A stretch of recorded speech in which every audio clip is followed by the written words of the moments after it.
Hey, Sadie. So how did you like your first week at home? Pretty great, Dad. I got caught up on all my shows, did a bunch of art projects, and worked really hard on my school assignments. For this week, it sure would be nice to catch up on some podcasts. Totally. Hey, what's the one that Stein used to do? Okay, sure. We went away.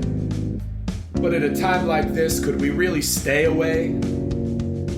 Come on, ladies and gentlemen. This is way too important a stream of information and entertainment to keep on the shelf.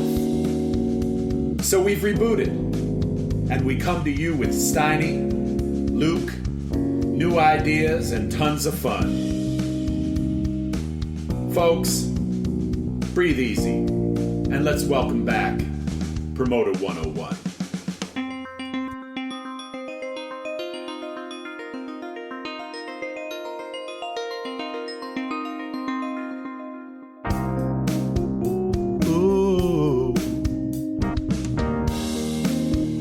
Ba-da-ba-ba. All right. Promoter 101. Promoter 101. Promoter 101. Promoter 101. Promoter 101. Promoter 101. Promoter 101. Promoter 101. Promoter 101. Promoter 101. Promoter 101. Word. Hi, my name's Jay Williams from WME, and you're listening to Promoter 101. Welcome back to the world famous. Well, the world is just too screwed up. Let's just screw all of that. But we're bringing the band back together because we just could not help ourselves. This is the special quarantine episodes of the world famous Promoter 101 podcast. And joining me from afar, my dear friend, Mr. W. Luke Pierce. Hello again, Dan, and hello again, friends. Welcome back. You know, Dan, it has been an absolutely crazy 2-3 weeks now. I mean, I feel like this coronavirus COVID-19 business has been wrecking the music business well since January, and we appreciate all the emails, the calls, the text messages, DMs we've gotten in the past couple of days and weeks encouraging us to come back together to put something together for these incredibly crazy and trying times in the music business, and we're glad to be doing it. So the world's in a crisis, and we want to do our little part here from our part of the world to help everyone out who's out there on the grind every day in the music business, surviving what is one of the craziest moments of our lifetime, possibly, Dan. It is. It's not just the music industry. It's the world in general. Things are crazy. We're all locked in. We're all trying to do our part. And me and Luke just thought we'd get back together. A lot of people have been emailing and figured, you know what? It's a good release. We're going to try to entertain. We're going to try and get through this together as an industry and hopefully bring everybody back together again and talk about some of the good moments, entertain a little bit, have some fun, and then talk about maybe what else is going on right now in the industry. And we want to hear from you and what you want to listen to. We want to hear from the promoters, get them in the mix, what's going on with the rescheduled shows. We want to hear from the agents, how they're juggling calendars, the clients, the managers. We want to hear from the artists, the crews, people that are off the road that haven't been, since the beginning of time. The venue guys, that are just moving through holds so quickly and challenging. And man, I got to tell you, Luke, I'm seeing people jump through seventh holds and clearing for us. It is so amazing what people are doing right out there, just helping relocate shows in a massive way. I mean, just with all the traffic that was out this year and through this summer, I mean, it was one of the busiest summers that I can remember for stadiums on down through, and just to have all that out there on the road, scheduled, on sale, and then for this to blow up right in everybody's faces is incredible. I don't think we've ever seen something like this in the business, and just the, end-to-end effect globally of what this is doing to us as a business, and to see everybody to come together to help solve problems, because at the end of the day, the agents, the managers, the artists, the fans, everybody's in this. This is a global thing, and a lot of amazing things are happening in an effort to stop the spread of coronavirus, to deal with the fallout of the outbreak and what it's done to the live business.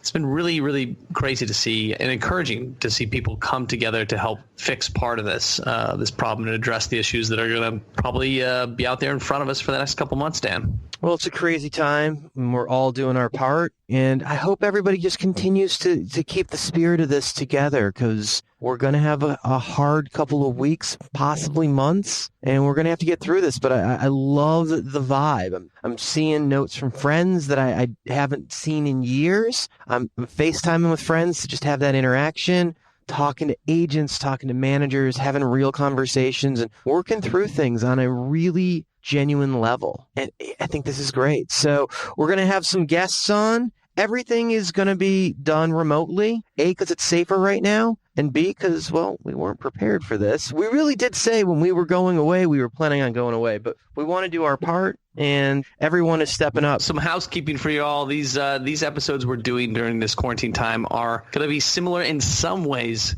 to the Promoter 101, those 250 interviews and 200-plus episodes that you know and you love, but some of it's going to be different. We don't necessarily have a plan for what exactly we are doing here. Dan is in Seattle. I'm in Florida with my family. We've got our gear across the country and really no agenda yet, but we think that these episodes are a great tool for all of us to help get through this time. We're going to run them for as long as we're holed up in our respective homes, maybe a little bit longer. Who knows, Dan? We're going to kick off today's episode with some great guests. In this limited run, we're also going to have a sit-down with our friend Peter Tempkins of Hub International, who's going to walk us through some of the blowback and cancellations and insurance in this absolute crazy time. So this week, right off the bat, we asked our friend Jered Johnson from Pepper Entertainment to sit down with us and talk about what it's like as an indie promoter going through this crazy time. And I got to tell you, he's got some interesting point of views, but I think he's going to weather the storm just fine. Spoiler alert there. To have an indie promoter on this show during this crazy time to hear about what's going on. I mean, Dan, we used to go to you for the indie,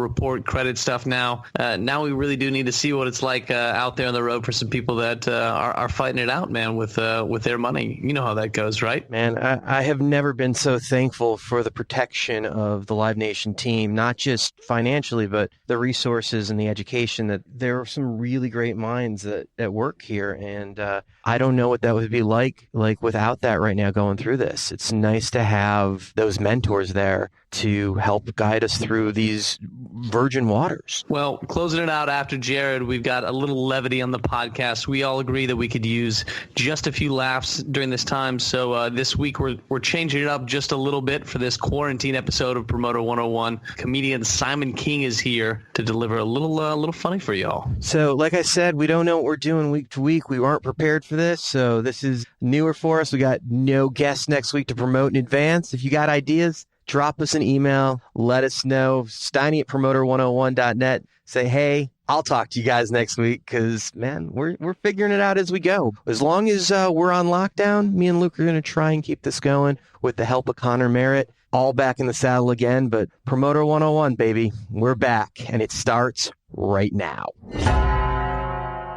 Sad news coming out of the country world. One of the icons, the gambler, has passed at the age of 81. Luke, what's the feeling coming out of Nashville? While I'm not actually in Nashville, it is pretty telling to see the number of stories that are pouring out about Kenny Rogers and the way that he might have affected an artist or a publicist or a manager or an agent or a venue person's life. The number of photos that man posted, which I think in its own right is a testament to Kenny Rogers and the person that he was. I had the very fortunate chance of working with Kenny in a Home Free project a few years back, and I found him to be one of the most incredibly decent human beings out there, with such grace to absolutely every person, from the person holding the door at the Tonight Show to the gaffer on a music video set to the person driving him to wherever he was. He's a class act through and through, and navigated superstardom with an incredible amount of pose. I know that despite his retirement from the road a few years ago, he still loved doing shows out there. And after he retired, we'd still get his Christmas cards, and it'd be updates from his wife Wanda and his two boys who he wanted to spend time with later in life. And really, really glad that he got those years to do that. But a huge hole in the universe, a huge hole in the musical landscape in Nashville, cut through with the loss of a country legend like Kenny Rogers, who, despite being an amazing hits maker, was an even better person, and that's a rare thing in these worlds. So rest in peace, Kenny Rogers. Also, two, sad news coming out of the Pacific Northwest. Legendary concert promoter Mike Thrasher passing last week. Historic promoter. The Northwest will never be the same. R.I.P. Mike Thrasher. This is Meg White from ICM, and you're listening to Promoter 101. And however you found your way here, you can always reach out and touch me and Luke. Just hit us up with your ideas, your requests, your topics. We'll cover y'all at steiny@promoter101.net. And that includes if you want to volunteer to be our guest next week, because, hadn't figured that one out yet. And to be sure, Dan, they actually can't reach out and touch us. We're practicing social distancing on this podcast right now, so you could be... It's a virtual touch, Luke. It could be in touch with us, and there's an email, and they can send us their thoughts there, you know? I meant it like the way that our listeners touch my soul. We got some flack from Vince Bannon and some people about that photo that we used, Dan, on our social post, where you're grabbing the strings around my hoodie here, so... I love that picture. Anyways, you can come join that little spat online. We're online right now. We're bored out of our minds, so Twitter and Instagram is a great place for us to go to blow off some steam and to listen to all the things that are being said about the business right now. Phenomenal place to network, get things done. This show is Promoter 101 on Twitter. I'm at W. Luke Pierce, and Dan is at The Jew, and over on Instagram, Dan is Dan Presents, and the show is Steiny Promoter 101, and I'm W. Luke Pierce. And on the World Wide Web at Promoter101.com. Plus, now find us on LinkedIn. Come pick fights with us on the internet. It's a fun place.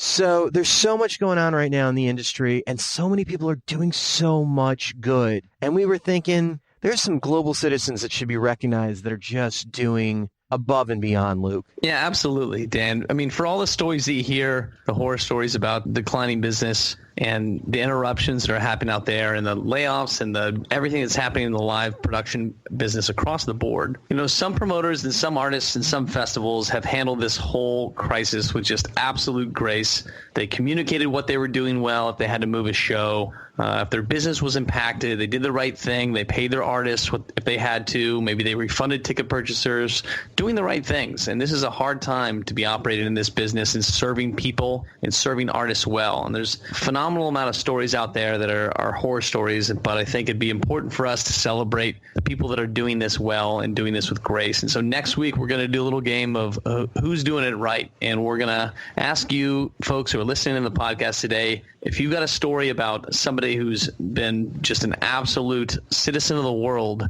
doing right by their people, by their fans, by their artists, some small kindness that they've done, I think we should talk about it. And I think there's plenty of examples of people that can provide us the kind of leadership that we should be moving forward in our business as we start to rebuild this business the other side of this summer. So if you know about those things, I want you to hit us up. Email us a story at steiny@promoter101.net. We'd love to hear about it. And next week on the podcast, we're going to get some friends together and talk about these stories that we've heard and share a little bit of that next week as part of the second episode of our quarantine edition of Promoter 101.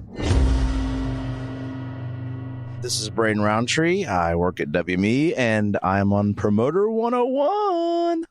So reissue of the week. We get to do this again. And since, we've been off the air for a little while, I wanted to bring you to an attention of an episode that my father just listened to yesterday and told me how good he thought it was. So I wanted to share that with you. It's episode 70. One of my favorites, Dan, of course. Your sit down with Live Nation CEO Michael Rapino. Two of the heavyweights of the business sparring at the keynote at Polestar. What is a great episode. You should check it out. And when you're done, drop us a review and subscribe to the podcast. Plus, my dad liked it. This is a true story. My dad sent me a note that he found his way to that interview. It's a very big moment for me, Luke. Just now, Rich? He literally found it yesterday. Adam Kornfeld. I'm at Artist Group International, AGI in New York, and I'm on Promoter 101.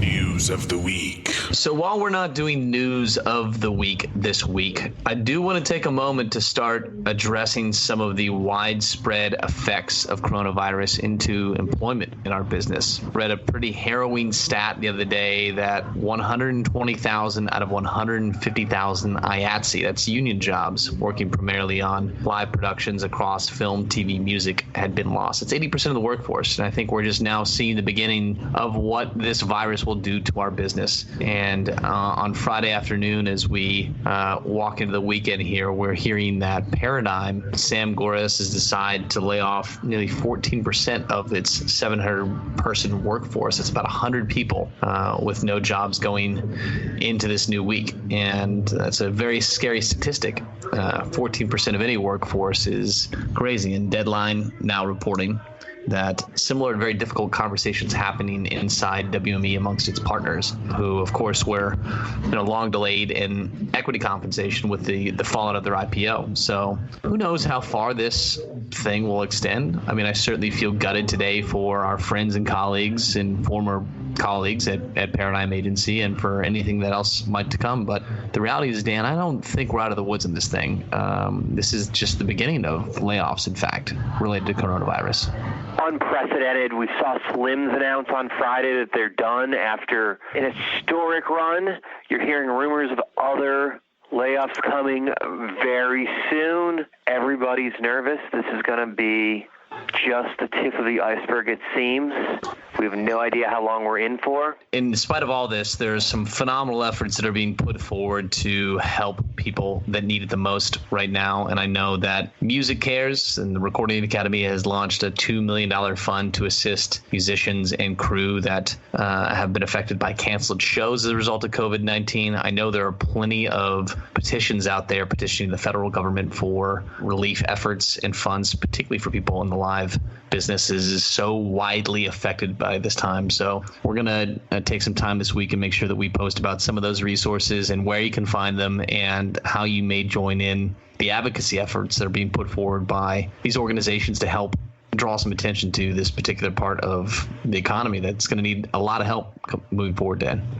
Well, we are back with you, and we're going to work through this throughout the entire shutdown. We're putting the band back together just to keep you informed and up to date on what's going on until the industry is back on its feet and we're doing business as normal. Until then, the quarantine sessions are coming at you on Promoter 101.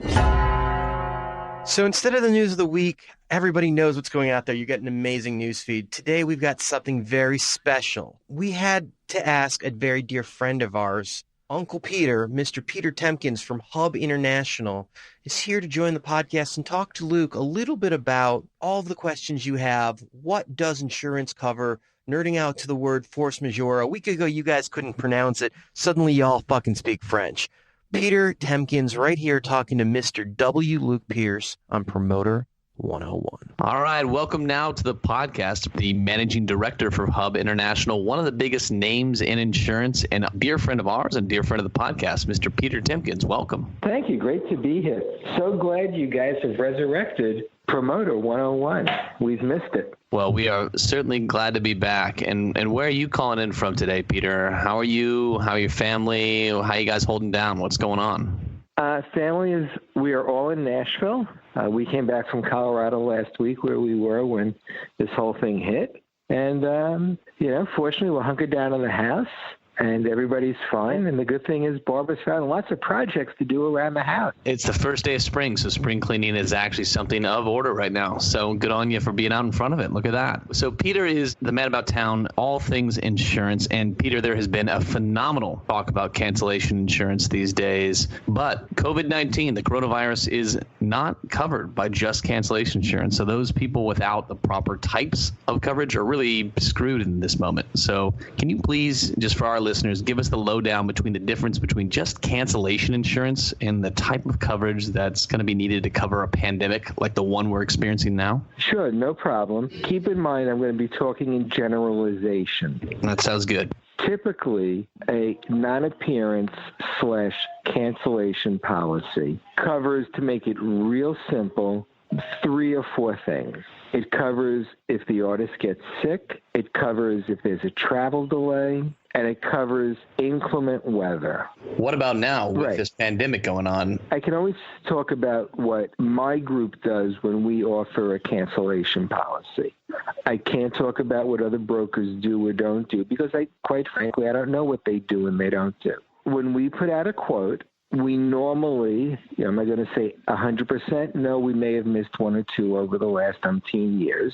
We offer certain extensions or add-ons for a cancellation policy. And I'm going to run through some of them very quickly. One of them, by law, we have to offer ever since 9/11, is called TRIA, which is an acronym from the Terrorism Risk Insurance Act. We have to offer it. Clients don't have to buy it. So we automatically offer that one. And then there's another product out of London called Terrorism and Threat of Terrorism, which a lot of our clients do buy. Main difference between the two, to make it real simple, TRIA only works in the United States, and TRIA only works if there is a certified act of terrorism. And there's another, one of the others is civil commotion or government intervention. One of the other endorsements is communicable disease. These are options we put on, and I think for the last, I don't know how many years, pretty much all my festivals have taken terrorism, threat of terrorism, and communicable disease. If they bought communicable disease prior to approximately January 23rd, and they bought communicable disease coverage, and they had to cancel events due to public authorities, they would have the coverage, what's going on now with coronavirus or COVID-19. Starting about the 23rd of January, we started seeing the companies or the carriers or the syndicates that write cancellation coverage putting on a corona/COVID-19 exclusion. Now, an exclusion just means there's the flat-out inability to pay or refusal to pay or acknowledgement of that risk and just the refusal to write a policy for? What is it exactly what it sounds like? What it means is if you bought a cancellation policy on February 1st and you also wanted the communicable disease exclusion lifted or whatever term you want to use, either communicable disease lifted from the policy or communicable disease covered under your policy, you could buy it, but there would be no coverage for anything coronavirus/COVID-19 related. Got it. Okay. Exclusions are in place. The middle of January, there's a bunch of furious people out there in the world that they think they have cancellation coverage. Maybe they haven't read through their insurance or spoken to their insurance folks well enough here, but COVID starts coming down. Governments are out there intervening, and without the communicable disease addition to your policy, your cancellation insurance doesn't mean anything, right? Correct. So let's talk turkey here on this. So let's just say that I've got $1 million in revenue, show pay, tickets to festivals, whatever it is. We've got $1 million that I want to insure. What's the average premium look like on insuring $1 million? If you're a band on tour, let's just say prior January 1, 2020, just to make the conversation simple. Right. Okay. And you were going out doing a tour, and they were doing, I don't care, 20, 30 shows, and their total guarantees were $1 million. You know, just talking overall numbers, not options to write the policy. The rate would have been somewhere between 1.5% and 1.75% of that million. That's also assuming they have a good claims history. You know, a lot of factors that go into it, but I'm talking in generalizations. So in general, on $1 million, it's about $17,500 to get your cancellation policy, correct? Approximately. No one's holding you to the numbers there, too. I'm just trying to illustrate this here, too, because my next question is, how much more would it cost me on that same $1 million in that same policy to have gotten the communicable disease option? Prior to January 1, it would have been approximately 0.1%. So another $1,000 on that million. Correct. I mean, that sounds insane to me. I know that some of our artists have communicable disease, some of our festivals have communicable diseases, some don't. But when you put it in those terms, I know margins in the world are out there and thin, but 0.1% against this, and now there's all this incredible outcry out there. Seems like a no-brainer in retrospect, right? hindsight is 2020. And I can imagine this has been an absolutely crazy time for yourself. You're already an extraordinarily busy guy, and between managing thousands of policies for hundreds of clients, you also found a nice way to get yourself in the New York Times this week, my friend. You had a really great quote that I'll share here from an article talking about the task force that AEG, Live Nation, CAA, WME, and UTA assembled around live events. This is from the New York Times article. Communicable disease is less commonly covered, but by mid-January, once coronavirus was recognized as a serious risk to public events, insurers began to exclude COVID-19 from most new policies, said Peter Tempkins, the managing director for Hub International Limited, a global insurance brokerage. Peter said, everybody now knows about COVID-19, and so they want to buy coverage, Mr. Tempkins said, but you can't. It's too late. So, Peter, I'm an artist manager. I'm a festival producer today. You're telling me I can't get cancellation coverage with COVID-19 covered in communicable diseases at this point? Correct. You can buy cancellation coverage. Right now, a lot of the carriers, a lot of the syndicates that offer this coverage, they're up in the air on what they're going to do about communicable disease coverage. So I can't tell you if you can get a quote for that. You know, Luke, how we normally say things change day by day. Yeah. Right now, between coronavirus and the government regulations coming out and insurance carriers and everything else, you know, this stuff is changing, evolving minute by minute. So, you know, one of the things that I know you and I have spoken about in the past is triggers for insurance policies. And a lot of people have been calling me and saying, what about business interruption insurance? What about business interruption insurance? And the problem is, typically for a business interruption insurance coverage to kick in, to make it real simple, you can't get into your offices due to physical damage to your place of business. The issue we have is there's no trigger for coronavirus. So you're saying for business interruption, you know, at our Works Entertainment Los Angeles offices, there's got to be a giant earthquake and the sidewalk's got to come up and I can't get in the building. That would be business interruption, right? It doesn't even have to be an earthquake. There could be, you know, a gas explosion, a water main explosion. Sure. Yeah. A pipe could burst in the building and you can't get in the building. Fair enough. That would be covered. There's your trigger. We don't know at the end of the day what's going to happen with business interruption, but if you think or you feel you want to put in a claim, contact me for my clients or the claims person in Hub who works with me on all my clients and put in a claim. Because one of the questions we've seen on the SBA, Small Business Administration application for loans, I'm paraphrasing it, is sure. What did your insurance say? You know, are you covered under insurance, yes or no? So even if the answer is no and my insurance company rejected me, it's not going to hurt people when they go put the claim in. If ultimately the carriers and the courts say there's no coverage, there's no harm and no foul in putting in the claim.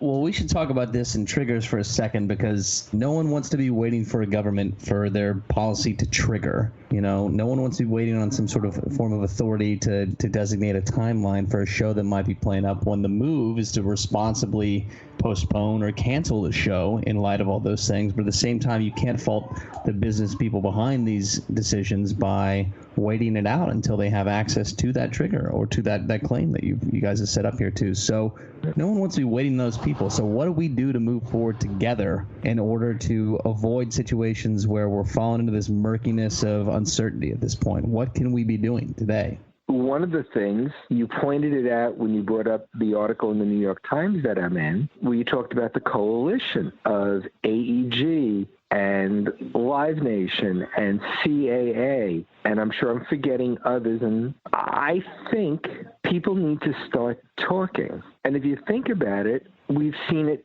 time and time again. You look at what happened when the Nashville flood happened back in 2010. People came out to help other people that they didn't know. We just had the tornado in Nashville. You know, agencies that go to help people said, stop bringing us things. We have too much. People helping people. We as an industry should have discussions. And if we need to have lawyers there so we don't get in trouble with the DOJ, then so be it. We need to talk these things out and then find out when things happen, how we're going to respond, how we're going to do things. Because not everything is black and white. People have to talk. I don't think there's a better place, honestly, to wrap this up than that in this time where we're all so far and so distant in our own personal space from one another. Remember, talking to each other, communication, talking about these issues, talking about what's in front of you with your promoting partners, with agents that you're buying shows from the venues they're hosting, and then to the other side of the world, to festivals and the lineups of which they're curated. Make sure you're communicating. Huge thanks to Peter Tempkins from Hub International for coming on this and giving us a little education on how we got here, what's available to us, and what we should be doing moving forward. So, Peter, thank you so much for coming on the podcast. Luke, thank you so much. I really enjoyed it. As I said at the beginning, I'm glad you guys are back. And everybody out there listening, be safe. And yes, Dan always says, call your mother. Well, I'm going to say, like your mother says, wash your hands. If you want to reach Peter, please hit Dan and I up. We'd be happy to provide you an intro. Thank you, Luke. I'm Amy Morrison. I work at Concerts West, AEG Presents, and I'm on Promoter 101. This week, Dan sat down with Pepper Entertainment's Jered Johnson. For those of you who don't know Jered, he's doing a bunch of theater businesses around the U.S., all over the place, and has built out quite a footprint for himself as an independent promoter here. Dan sat down to talk with him about the crazy times he's in the middle of right now with coronavirus and what's ahead. Jered Johnson is joining us on the phone. Jered, welcome to the podcast. How's it going, guys? So Pepper Entertainment, guys are fucking showing up all over the place. Midwest, the Rockies. I think I even saw you guys putting a show in Eugene, Oregon. Really getting out there right now. What's going on with the explosion in volume you guys are doing? Well, I mean, first of all, man, thanks for having us on. It's great to finally connect. I've been following your podcast for quite a while. You know, in terms of our company and our brand, man, you know, it's just been one of those things where we started very organic, just slowly built the momentum and found ourselves in new markets and new spots based on just kind of the relationships we built and, you know, new opportunities. So it's been crazy to go from the basement of my house to doing shows pretty much coast to coast now. So it's been a cool thing to watch. How big is Pepper now? So, I mean, in terms of our staff members, we got 7 full-time staff members. We're still a boutique firm, and that stays pretty core to what we do. So let's go to the root of things. How many shows a year are you guys doing now as Pepper? So in 2019, man, we peaked to about 145. Obviously, we know the crazy state of the nation we're in now. You know, no one has a crystal ball, but what I can say is, you know, when kind of the epidemic hit within the last week, you know, we had about 60 shows on sale, about another 20 in the hopper, and then the back half of the year probably pacing us to do 200 this year. You know, there's obviously going to be an ebb and flow to that now with the reschedules and postpones, but I certainly feel pretty confident in the fact that we'll exceed year prior, but that doesn't always mean that it's more profitable or less profitable. It just is what it is, you know? Let's talk about that. You brought up the crisis. Let's talk about what's going on in the world right now. How many shows have you been able to successfully move to a new date already? So as of now, we pretty much took our book from, let's just say, ground zero, which would have been mid-March, to May. And fortunately for us, at this point, still a bit fluid, but we have holds and everything in place to kind of align the stars, man. We have literally been able to move every single show at this point. So I don't know if that's good or bad. You know what I mean? Well, I would assume it's better to be able to move it than it is to postpone it, right? So, I mean, that's the hope, that we find hopes for all of these shows and make sure that every fan and every artist get a chance to get united, right? Like, that's the common good. That's the end goal. You know, what's interesting to me, though, is like, you know, what's going to happen when we actually go out for the first time, when the government and kind of the general markets are in a position where we're like, okay, I think people are out of the quarantine, so to speak. How do they respond? I think that's going to be the bigger question. You know what I mean? Right. New shows, where we're going, how we're moving, certainly a thing. So you're an independent. You're using your own money. You're staffing your shows. You're in your pocket doing this yourself. Yeah. Scary moment. Are you able to keep all of your employees on staff at this point and not have any issue with that? All of my team is working remotely. All of them, are on their same payroll schedules we always have. And before I would ever let that waiver, I would personally do a cash call. And, that's something that I take a lot of pride in. Let's talk about how you found your way to rock and roll. Man, that's an awfully good question. I grew up in South Dakota, man. I played all kinds of sports, and I was able to be gifted in the sport of baseball. I went out and played major college baseball and, thought I was going to play in the major leagues like everybody, right? I got to the back half of my college years and moved back home, never made it to the league, had a great run, but I ended up wanting to go to law school. So, I was like frantically taking, all these applications all over the country, man, and submitting them. I took the LSAT twice.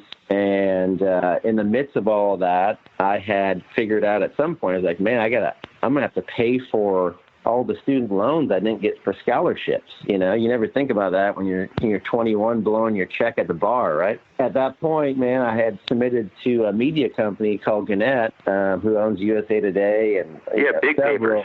Yeah, big papers. We have a local paper in South Dakota called the Argus Leader, and they called me and they're like, hey, maybe you should come in for an interview. So I ended up going in the midst of trying to get into law school, and in between my first and second LSAT, and waiting to see if someone would take a shot on me, and they offered me a job, and it was like, this would have been like 2004, I think, maybe 3 even. And, it was like $22,000 and you can make some bonuses. And at that point, I'm like, man, if I can make $22,000 versus spending $22,000 a year in law school, man, I should just give it a shot. So I immediately took the job. It was like, my LSAT scores, you can defer for 5 years. So I just felt like I had a little bit of a runway. So I took this job with Gannett, and it was right when, believe it or not, there was no Facebook or Instagram, man. There was MySpace, which I'm sure we're all familiar with. At least, I'm kind of aging myself here. But I was tasked with the position I had to merge pretty much all print and funnel that kind of into the new digital trends. And in lieu of that, I absorbed all of the entertainment accounts. So this was pre-Live Nation. It was pre-AG. It was pretty much pre-everything. I think, it was all the major independents, probably like yourselves, and then Jam in my world, out of Chicago. So I absorbed the Jam account, like I started placing their media for all their concerts that ran through this, geographic region, that ran through the Argus, and realized at that point, after about a year of doing it, that no one was doing what they were doing out of Chicago where I lived. So I'm like, okay, wait a minute here. So why would I be doing all everyone else's media placement, which to me was the core value of how you sell shows and sell goods and services? Like, you got to market it the right way. And I was already doing that, not knowing anything about how to build an offer, how to call an agent, not do anything. I was just like, fuck it. I'm going to start my own company. So I hired a guy to do some graphic specs. And I was like, I have no idea what this is going to be, but it's got to be ahead of the curve, and it's got to be some sort of entertainment-based thing. And we did all this spec art, and I was still working at the time for the media company. And essentially, we came up with this concept called Pepper Entertainment. Like, there was no rhyme or reason. There was no, special name where it came from. We just kind of like kept funneling down the concept, and we came up with PE. At that point, I quit the Argus Leader and the Gannett. I had about $30,000 on a line of credit. And you were promoting on a line of credit? I was. Yeah, man. It was. Dude, that is true gambling. Look at that shit. That's all I had, man. I didn't have cash. 7,11. Wow. Yeah, I had a line of credit for like $30,000, man. And Michael Arfin sold me my first show, which was Seven Dust. And the worst thing happened ever. We made a lot of money the first show. So we're like, this shit's easy. We were like, man, this is how it works. Like, you just do this, you do that, and you market the show. And so that's really how Pepper started, man, to be straight up with you. Oh, that's great. Michael Arfin, just an amazing agent to be in business with, right off the bat selling you shows. How cool is that? Coming out of this lockdown, if you will, when do you guess we'll be back up and running, seeing bands back on stage again? Nobody knows, obviously, but what's your gut telling you?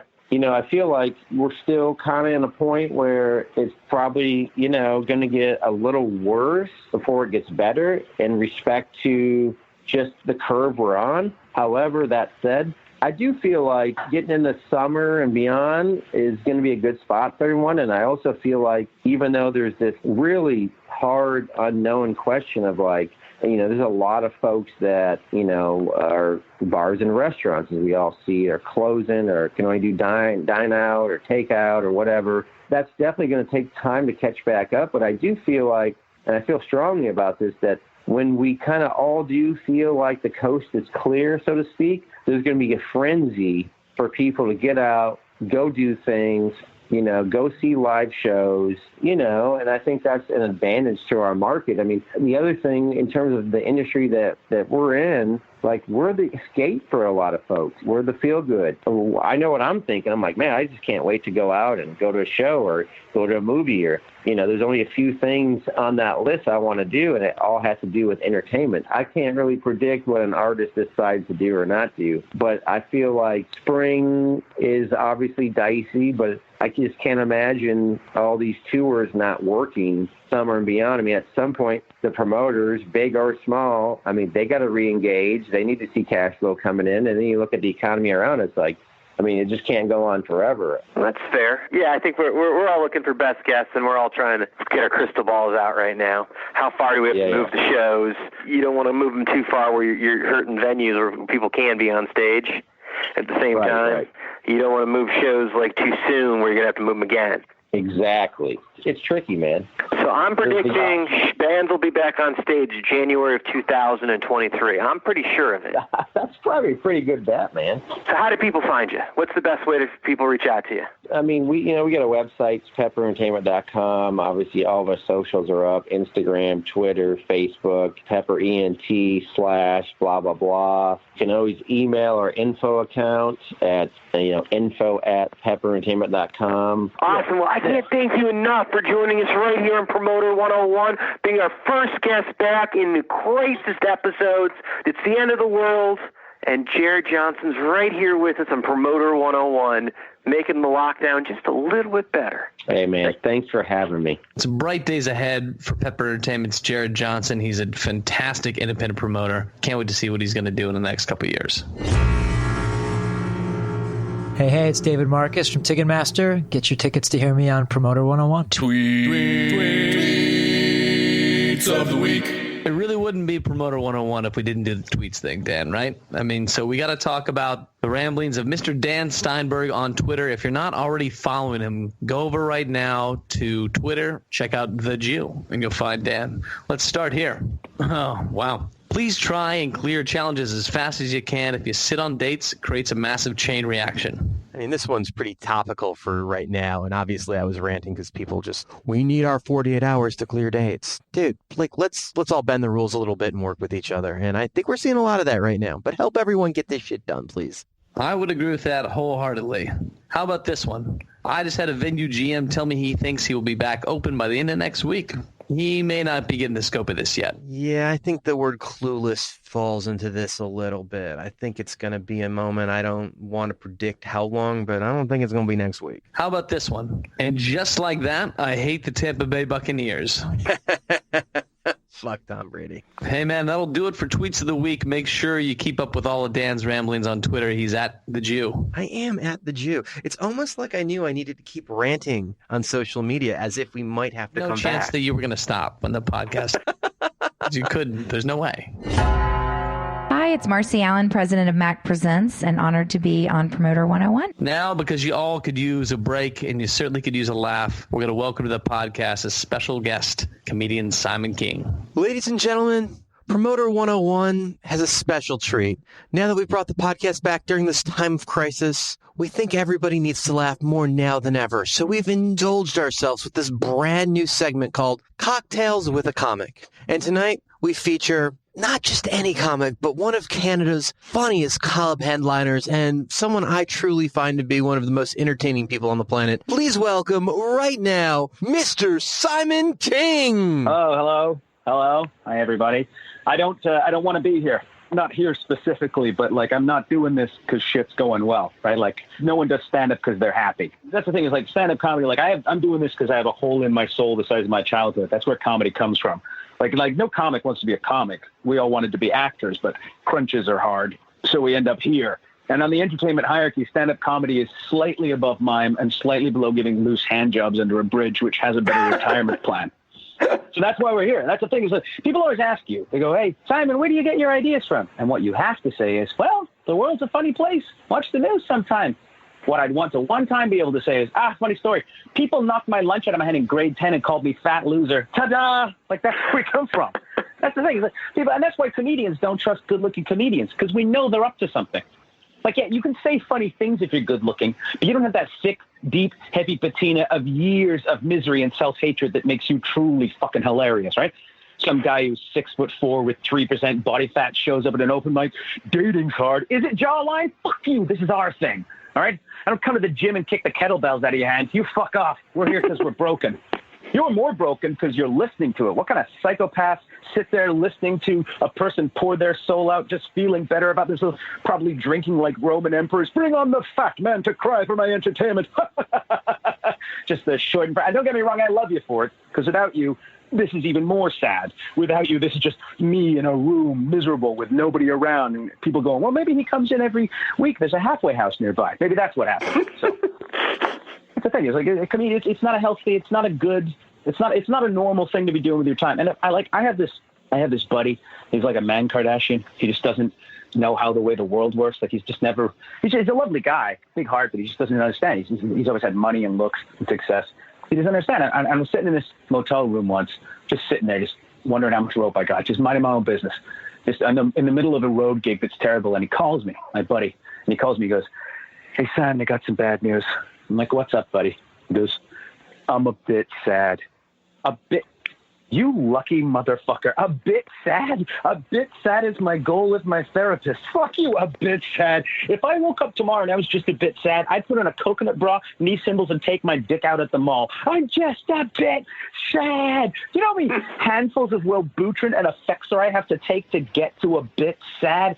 Look, I whore myself out across this country just performing for oil workers who are in a bad mood because the price of crude went down so they can't afford the good cocaine, and you're telling me you're a bit sad? I case every place I do for beams to hang myself from in case the show goes badly. That's a good one. So don't tell me you're a bit sad. What I actually said was, yeah, it's fine, buddy. It's nice because I just really want good-looking people to be my friends. Look, guys, let me tell you a little something about myself. The other night, a woman asked me to choke her in bed, and I didn't want to do it, but she was my grandma and she was suffering.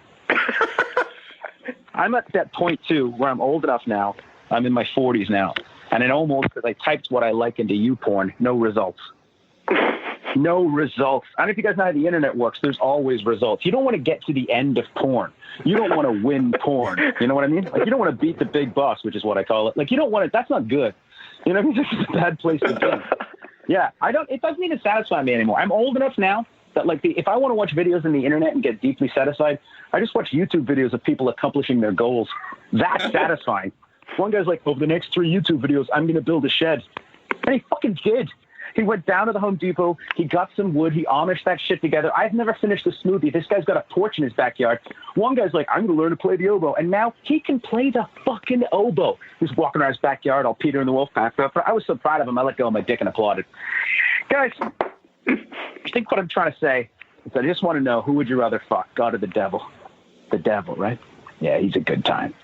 I think God would be a bit boring, you know, sitting there at a bar all holier than thou. I made all this. This is all mine. No real prick.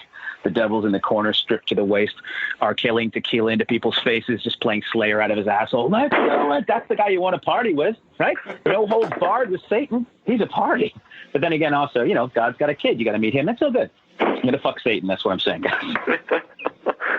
All right, that's enough for me. Thanks a lot, guys. Oh, my God. Ladies and gentlemen, Simon King right here. Fuck me. That just happened. Oh, my God. That was really fun. Now that we know that Simon is one of the more, deranged people we've ever had on the podcast, let's be fair, let's have a conversation about what it's like to work on the road. So you truly do it. I mean, you and me met at the Just for Laugh Comedy Festival what, like 5-6 years ago, right? 7 years ago now. Can you believe that? A lot of people don't understand, you get your Netflix special and suddenly you're discovered. But between the point where you get a sitcom or a Netflix special, there is a amazing amount of work between starting at an open mic to headlining a club to actually people knowing who you are and getting to a point where people think you're actually good at this, where you can make a living. Now, this is all you do. Yeah, this is all I do. It's all I've done since 2002. So it's my only job. It's been my only form of income, and added a degree of difficulty by doing it in Canada. So it's been fun. It's been good. It's an incredibly rewarding, and, anytime you can pursue your passions, you can't be ungrateful for that. But I always say, just because I do what I love doesn't mean I love what I have to do every day. You know what I mean? So there's a certain amount of that. It is a lot harder work than I think people really understand, particularly when you're in the journeyman stage, when you're in the middle, like you said, before you get that Netflix special, before you start filling those, theaters, when you're still doing where I am, or even people slightly below me are, where I'm lucky enough that I get to play my own little spaces most of the time, and I bring out some psycho fans to come and watch me. But even then, it's taken years of just being there all the time and slogging it out. So yeah, that's all I've done, and it's great. I love it. I really do. As you said, you're in Canada. You're based in Vancouver, but you work every last market that invites you to play. There's nowhere too small. If somebody's got a stage in a corner, like you're a working comic, and on a Tuesday night you'll play some of the most like Moose Jaw is part of your tour cycle. Yeah. Oh yeah. Well, my mentality is there's a couple of reasons for that. One, I think that. I think one of the things that sometimes has a negative effect on comedians particularly is when you start preaching to the converted too much. So if you're lucky enough to have a fan base, and like I said, I've got a little one, it's by no means, they're not ubiquitous. I mean, you'd have to go to certain spots to find them, but by the same token, I could stick closer to the safer markets. A lot of comics these days, they like to play the urban markets, like the cities where they know that they can get a wide range of people that will basically like the kind of material they do regardless. It's a lot less now, it seems to be, with the age of the road comics sort of coming to an end, of people having to learn how to get your point across as an away game. And I think I really like the feeling of playing away games. One, it's how I started. I mean, I grew up comedically real hard on the road, like tough. I mean, like I'm talking 14-hour drives, sort of 2 weeks in a row out on the road, sleeping on couches, chatting at truck stops sort of thing, because that's what I believed was the dues paying that I needed to do. And that's part of my blood. That's what I am. And also, it's to me, it doesn't matter if you can perform, anyone can perform for 1,500 people who paid a lot of money to be there. I mean, it's easy when you've got a big paycheck coming and, everyone showed up for you. But if you can make a bar of like 14 coal workers who've just got after 10 days on shift and they're just drunk and angry, if you can make them love you, then I think that's a skill set that I want to get and maintain. So you and me spent a night together with my partner, Jason Zink, and I want to say Ralphie May. And there were a handful of other comics around, but we were all sitting at the bar at Just for Laughs, and each comic was trying to make every other comic at the bar laugh. It's after the showcases are over, everybody goes back to the Hyatt, and everybody's drinking, but each of the comics is trying to outdo every other comic at the table and trying to get the laugh. And Ralphie had pointed you out in particular. He was like, that dark motherfucker. He will bring down the funniest guy in the room. He's just like, just pay attention to him. That's the one. And the best part of that was I had seen you earlier in the night and was introduced to you, and you introduced me to your mom 2 seconds later. I was like, you were one of those dark motherfuckers I have ever met. Dude, it's genius. And you're like, oh, great. Would you like to meet my mother? I remember that. Yeah, and she was hilarious, but I thought you were kidding. And it was just like, oh, what? How fucked up is that? No, you brought your mother to Just for Laughs. Yeah, well, the thing is, my mom, see, this is where I come from comedically, in entertainment. So my parents met and formed a band in the 60s. And they toured all over Europe and everything in the 60s and 70s. And they used to play the working men's clubs in the 60s. And in the 70s, they would play the American bases in Europe and Germany and stuff during Vietnam. So the audiences they played were notoriously difficult. And that's where they came from. That's where the showbiz in me came from. And then after my parents' band, they disbanded because my brother was born, my older brother was born. My mom, a few years later, went back to touring on the road by herself as a singer and had some success, but she knows this life and she knows it well. And it's funny, when she saw that I was going this way, when she saw that I was going to do something first in show business, because I've been an actor since I was a kid, and then when she realized I was going to comedy, I mean, she knew comics on the road back then. She knows the solo life, and she tried hard to talk me out of it. But now, you'd be hard pressed to find a bigger fan. Like, she's so supportive of what I do, because I think, it's one thing when your parents love you and support you and they do that stuff to make you feel, they give you everything you need resource wise in terms of their love and affection and everything to get where you're going. But I think it's a total other thing when they've actually done it and they've been there. And I think she understands on a level that I perhaps, sometimes take a little for granted. And so that's why she comes to those things is because it's partially, it's obviously to support me. And I think a little bit of it is to kind of feel, remember what it was like. So she comes from show business. That's I come by it honestly, just loud and like just big personality. I never stood a chance really. Any advice for somebody that wants to get into the comedy world? What's the best advice you could give somebody that really wants it? Go be an electrician. No, I think the thing about this is, and as you were saying earlier, I think that a lot of people don't realize what this is. I mean, a lot of people, when they hear you're a comedian, they assume you're either broke or rich. They really forget about the majority of comedians, especially when you've been in it 20 years now. You get to a certain level where there's a lot of journeyman, middle ground comics where you're making your living, but nobody really knows you. You're not that known. And that's really, you should be doing it for the doing, not the getting. If you get to a point where you can sustain yourself, if you try to get into comedy for the money or the fame or the women or whatever else you're doing, or the men and whatever else you're doing it for, go be a bass player in a punk band. You're going to get way more of that stuff, right? And that's like this comedy. It really has to be about it, because it is crushingly difficult, but it is also, in my opinion, and I've done a lot in show business, the most rewarding thing you can possibly do on a stage for me. And so understand the motivations for what you're doing more than anything else. Don't just do it because you listen to Rogan's podcast and you hear comics and think, I could do that. Don't do it because you see Netflix special and think, I'd like a Netflix special. Do it because without it, there's a piece missing. And if you get on stage and you do stand up and you feel like that's the piece, all of a sudden you feel more complete. Then you probably have a good reason to be there. Because without that feeling, without that motivation, it's real hard to get through the dark times. And if you're going to stick to this, there will be, no matter where you come from, unless you're some sort of YouTube sensation. You've got material for days, but I get the sense that there are nights that are better than others. Is there shit that works one night that just doesn't work the next? Yeah, well, it's a thing. I mean, every time you play an audience, that's the first time they've ever been an audience together, right?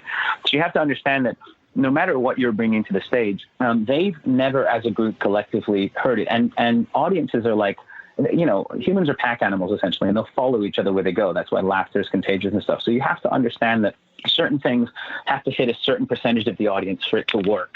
And that's why, and I've often been this guy at the back of a room where I've been killing myself at a comic who's been dying because only 5 or 6 of us are sick enough to fucking love what they're doing.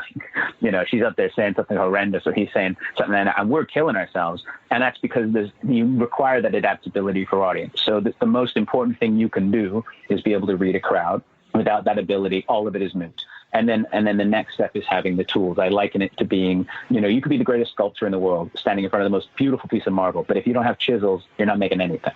And so everything you do to learn is another chisel you put in your pocket. And so for me, I'm lucky enough that I have, I'm 8,000 shows in now at this point. So I've seen a lot of different scenarios and I've been to a lot of, there's definitely times when you're like, why are they laughing at that part? And that's the setup. They shouldn't laugh at that. Or I don't understand. I mean, you can still misread crowds and you can still make mistakes. And sometimes, you'll get stuck. Or sometimes you get bloody minded about it and be like, well, I'm doing what I do.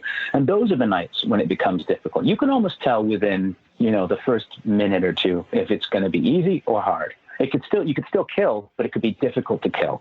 And that's the thing. Is like, you know, laughter is not the only measurement of how things are going. And I think that, you know, you have to look at that. You have to look at it and be like, well, why am I the least happy person in the room while I'm killing? Because that's not good either. You know what I mean? So there has to be balance. And I think if you get that balance wrong, it's chemistry. It's like anything else. And it does. There are definitely some nights where you're like, I can't make a mistake. Anything I say is killing. And there's some nights where you're like, I don't get it. This joke works 99.9% of the time. These people are kryptonite. And it still happens now. So I mean, you know, if I knew the answer to that, I'd probably be further along.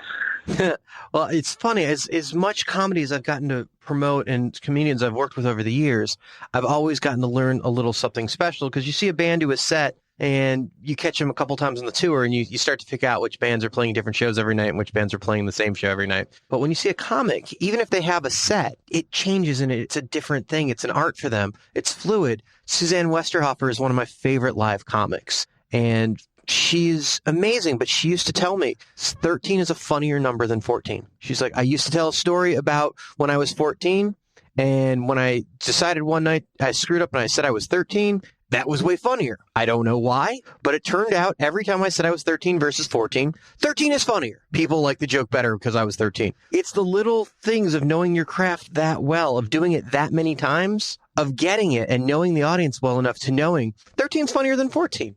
Why the fuck is that? It just fucking is. Yeah, it is. I think the thing, too, and I think this goes back to something I was saying earlier about the problem with playing your own audience too much, is I think comedians sometimes forget, and something we need to remember is that you're having a conversation with a room full of people. You're monopolizing that conversation, but you're having a conversation in that it is give and take. It is a two-way thing, and that's why it's different from music, where if the night's going really badly and you're in a band, you can just be like, fuck it, it's band practice, fuck it, it's rehearsal, we're just making our paycheck and getting. But with comedy, you need that I'm not saying that musicians don't have that connection with the audience, because they do, and it's beautiful, and it's often incredibly powerful. But if they need to, it can be people can not pay attention to it, and you can still survive it. With comedy, people make a decision of whether they like you or not, and how you're talking to them, and how you're communicating. And I've seen comics with perfectly good jokes delivering them the way they've delivered them, just making a couple of little mistakes, which has made the audience not like them. And that's it. That'll set it up for the night. You're not digging out of a hole like that is incredibly difficult. I did a show once, I was headlining, and the opener and the middle,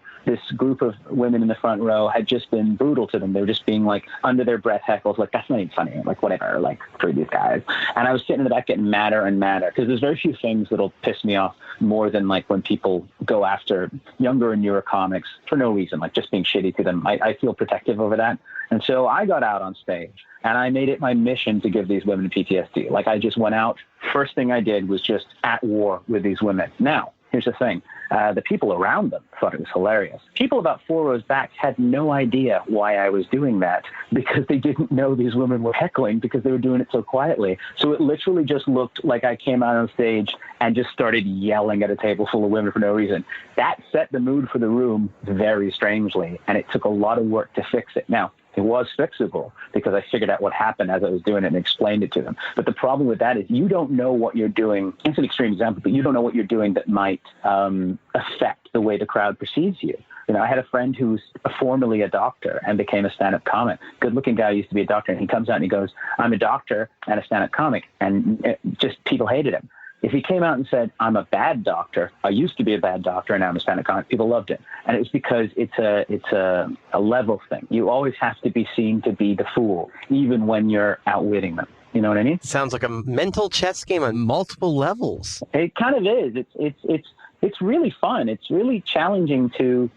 I love a bad crowd. That's my favorite thing. I love a bad crowd. I want a T-shirt that says that. I love a bad crowd. Simon King. I love them. I love crowds that are difficult. I love crowds that are harder, because to me, that's a challenge. It's a Rubik's Cube that needs doing. And also, a lot of comics look at it and go, I'm going to bomb. I'm like, you can't bomb. You can't. If the crowd is terrible and they're really rough and difficult, all you can do is win. And that's a great feeling, because the odds are you can probably figure it out. It's just a great thing to learn. And I think the more speed bumps you put in front of you, the better you get at it. And I think that's definitely, I think with most things, you don't go to the gym and lift the same weights if you want to get bigger. You have to keep increasing those weights. And I think as a comedian, you need to do the same thing. And so to me, the harder the crowds are, the more difficult they are, the more, I used to have a real hard time doing TV tapings. I got uncomfortable with the camera in the room, I got weirded out. And I was just like, I'm just going to keep making myself do this until I figured out how to do it. And then, once that happened, then I was like, well, how do I do it? And it's just these little things you don't even know you have a hard time with until you do them. And then you conquer them and you just feel more complete as a comedian. So learning by forcing yourself to just get good by just repetition. Awesome. Well, Simon, I can't thank you enough for making time and joining us on Promoter 101 during our lockdown episodes. Now, if people want to find you, your website is what? This is simonking.com, and I'm unfamous on Twitter. And this is Simon King on Instagram. So you'll find me. And I have no tour dates currently because, apocalypse. But after that, we'll get back on the road. But if you need an opening act for your band, Simon is a great show host. He's a great opener, and he does amazing things. So whether you're in Canada or the U.S., an amazing comic. Ladies and gentlemen, boys and girls, children of all ages, the great mind of the twisted Simon King, right here on Promoter 101. Thank you. That was awesome, man. I love Simon. This new segment, it's awesome. He is so dark. God, it's just delicious. We're going to keep this going. I love this comedy thing. I think we could all use the break right now. So I think we're going to keep trying this, finish the podcast with this every week for a while. I think this is a cool thing while we're back. Eric Sells with Paradigm Agency on Promoter 101. And that concludes our show. We hope you enjoyed it. Thank you so much again to be back on the air with Promoter 101. Episode 206, the first episode of the quarantine edition of this podcast, and we are glad to be back. Special thanks to our guests from Hub International, Peter Tempkins, and from Pepper Entertainment's Jered Johnson. Thank you both for coming on the podcast, and a special shout-out to tonight's comedian guest, Simon King. Go check him out. He's got some amazing stuff online. Well worth a listen, and a funny guy killing it out there in the clubs. We will return next week on Promoter 101 to help out in this time of crisis. And when the world goes back to normal, we're going to go back into retirement. Just to be clear, we are not back.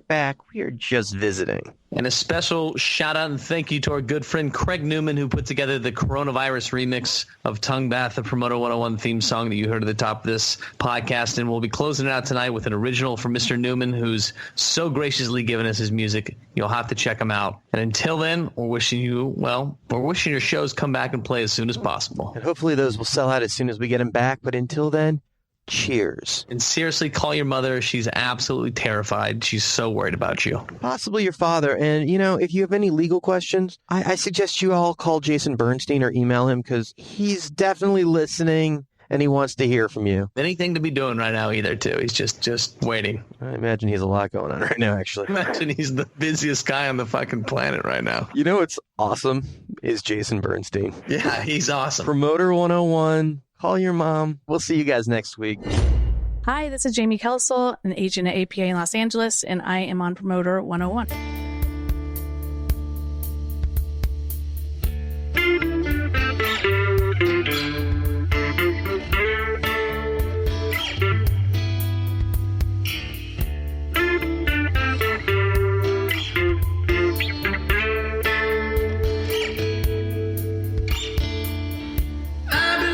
So long for someone to find me. You've been searching so wide for someone who's lost at sea. Someone who's lost at sea, yeah. Someone who's lost at sea.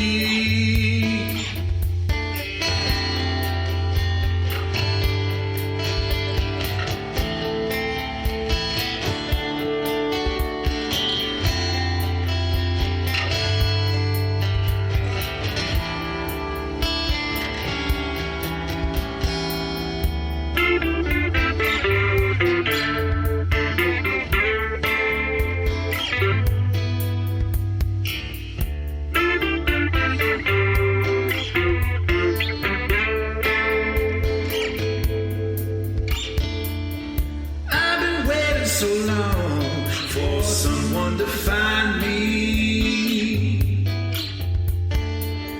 You've been searching so wide for someone who's lost at sea. Someone who's lost at sea, yeah. Someone who's lost at sea, yeah.